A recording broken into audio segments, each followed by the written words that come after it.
Election Mamankam കഴിഞ്ഞു. ഇനി കൂട്ടിക്കിഴിക്കലിന്റെയും പഴിചാരലുകളുടെയും വേർപിരിയലുകളുടെയും നാളുകൾ. 4 സംസ്ഥാനങ്ങളിൽ സംഭവിച്ചതായതിന്റെ ഞെട്ടലിലാണ് ആം ആദ്മി പാർട്ടി. കോൺഗ്രസ് ബാന്ധവം കൊണ്ട് നേട്ടമല്ല ഉണ്ടായത്, കോട്ടം മാത്രമാണെന്ന തിരിച്ചറിവിലാണ് കോൺഗ്രസുമായുള്ള ബന്ധം അവസാനിപ്പിക്കാനും നിയമസഭയിൽ ഒറ്റയ്ക്ക് മത്സരിക്കാനും തീരുമാനിച്ചിരിക്കുകയാണ് ആം ആദ്മി പാർട്ടി. ഇത്തവണ ലോക്സഭാ തെരഞ്ഞെടുപ്പിൽ BJPക്കെതിരെ എല്ലാ പാർട്ടികളെയും ഇന്ത്യ സഖ്യം എന്ന പേരിൽ കൂടെ കൂട്ടി വലിയൊരു നീക്കമായിരുന്നു കോൺഗ്രസ് നടത്തിയത്.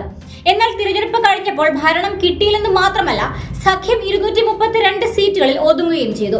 BJPക്ക് ഒറ്റയ്ക്ക് ലഭിച്ച 240 എന്ന സീറ്റ് നില മറികടക്കാൻ പോലും സഖ്യത്തിനായില്ല എന്നതാണ് വാസ്തവം.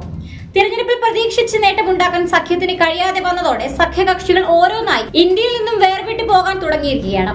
ഇതിൽ ആദ്യത്തെ പാർട്ടിയാണ് ആം ആദ്മി. ഇനി കോൺഗ്രസുമായി സഖ്യം വേണ്ട എന്നാണ് ആം ആദ്മിയുടെ തീരുമാനം. ഇതുമായി ബന്ധപ്പെട്ട് ആം ആദ്മി നേതാവ് ഗോപാൽ റായ് പ്രഖ്യാപനം നടത്തി കഴിഞ്ഞു. ഇതോടെ ഡൽഹിയിൽ അടുത്ത വർഷം നടക്കുന്ന നിയമസഭാ തെരഞ്ഞെടുപ്പിൽ ആം ആദ്മി ഒറ്റയ്ക്കായിരിക്കും മത്സരിക്കുക എന്നുറപ്പായിരിക്കുകയാണ്.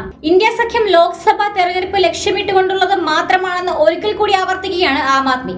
തെരഞ്ഞെടുപ്പിലെ തിരിച്ചടിയുണ്ടാക്കിയ നിരാശയും ഇവിടെ പ്രകടമാണ്. ഡൽഹി, ഹരിയാന, ഗുജറാത്ത്, ഗോവ എന്നീ സംസ്ഥാനങ്ങളിലാണ് ആം ആദ്മിയും കോൺഗ്രസും ചേർന്ന് സഖ്യമായി മത്സരിച്ചത്. എന്നാൽ ആം ആദ്മിക്ക് ഈ സംസ്ഥാനങ്ങളിൽ ഒരു ലോക്സഭാ സീറ്റ് പോലും ലഭിച്ചില്ല. അതേസമയം പഞ്ചാബിൽ 2 പാർട്ടികളും സഖ്യമില്ലാതെയായിരുന്നു മത്സരിച്ചത്. പഞ്ചാബിൽ ആം ആദ്മിക്ക് 3 സീറ്റുകൾ ലഭിച്ചു. 7 സീറ്റുകളായിരുന്നു കോൺഗ്രസിന് ലഭിച്ചത്. ആം ആദ്മിയുടെ ശക്തി കേന്ദ്രമാണ് ഡൽഹി. ഇവിടുത്തെ ഭരണകക്ഷി കൂടിയാണ് ആം ആദ്മി. എന്നാൽ ഇവിടെ ഒരു ലോക്സഭാ സീറ്റ് പോലും നേടാൻ കഴിയാത്തത് ആം ആദ്മി അക്ഷരാർത്ഥത്തിൽ ഞെട്ടിച്ചു കളഞ്ഞിരിക്കുകയാണ്. കോൺഗ്രസുമായുള്ള സഖ്യത്തിലേക്ക് കടക്കുന്നതിന് മുൻപ് മുതിർന്ന നേതാക്കൾ ആം ആദ്മിക്ക് മുന്നറിയിപ്പ് നൽകിയിരുന്നതാണ്. എന്നാൽ ഇത് അവഗണിച്ചായിരുന്നു കോൺഗ്രസുമായുള്ള ധാരണ. മുതിർന്ന നേതാക്കളെ കേൾക്കാതിരുന്നത് ആം ആദ്മിക്ക് വൻ തിരിച്ചടിയായിട്ടുണ്ടെന്ന് വേണം കണക്കാക്കാൻ. പാർട്ടിയുടെ ശക്തി കേന്ദ്രങ്ങളിൽ നിന്നുള്ള വോട്ട് കുറയാൻ കോൺഗ്രസുമായുള്ള സഖ്യം കാരണമായി തീർന്നു. മദ്യനയ അഴിമതി കേസും ഡൽഹിയിലെ ആം ആദ്മിയുടെ ക്ഷീണത്തിന് കാരണമായിട്ടുണ്ട്. മുഖ്യമന്ത്രി അരവിന്ദ് കെജ്രിവാളിന്റെയും ഉപമുഖ്യമന്ത്രി മനീഷ് സിസോദിയുടെയും അറസ്റ്റ് ആളുകൾക്കിടയിൽ പാർട്ടിയുടെ വിശ്വാസ്യത നഷ്ടപ്പെടുന്നതിന് ഒരു പരിധിവരെ കാരണമായിട്ടുണ്ട്. ഒറ്റയ്ക്ക് പ്രയത്നിച്ചാൽ മാത്രമേ നഷ്ടമായ സ്വാധീനം ഇനി തിരിച്ചുപിടിക്കാൻ കഴിയുള്ളൂ എന്നാണ് നിലവിൽ ആം ആദ്മിയുടെ നിഗമനം. ഇതോടെയാണ് കോൺഗ്രസുമായുള്ള സഖ്യം അവസാനിപ്പിച്ചിരിക്കുന്നത്.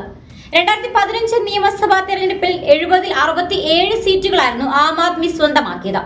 2020 ഇത് 62 ആയി. 2015 ഒരു സീറ്റ് പോലും നേടാൻ കോൺഗ്രസിന് കഴിഞ്ഞിട്ടുമില്ല.